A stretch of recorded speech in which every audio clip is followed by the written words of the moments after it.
বাজারে এখনো উত্তাপ কমেনি বেগুন, শসা, লেবুর। বিক্রেতারা বলছেন সরবরাহ কম কিন্তু চাহিদা বেশি, আর এ কারণেই এসবের দর এখনো ঊর্ধ্বমুখী। তবে স্থিতিশীল রয়েছে আলু, পেঁয়াজ, মরিচের দাম।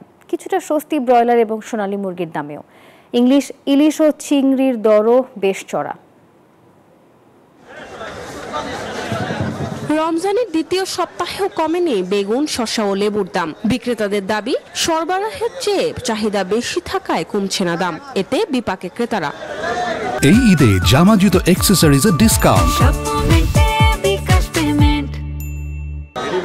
বাজারে এখনো কমেনি লেবুর দাম। এক হালি লেবু বিক্রি হচ্ছে 80 থেকে 100 টাকায়। বড় লেবু প্রতি হালি 140 টাকা। কিছু কাস্টমারদের 6 মাসও দেখি নাই এক হালি লেবু কিনতে, কিন্তু এখন 5 হালি লেবু সংগ্রহ করতেছে।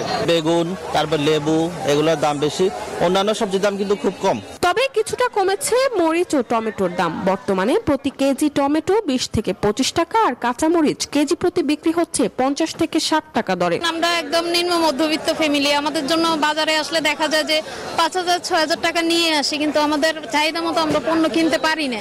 আলু ও পেঁয়াজের দাম আগে থেকেই কম। বর্তমানে প্রতি কেজি আলু 20 থেকে 25 টাকা ও দেশি পেঁয়াজ 40 থেকে 50 টাকায় বিক্রি হচ্ছে। দাম আপনার মোটামুটি এবছর আছে, কিন্তু ওরকম কমতেছে না এবার।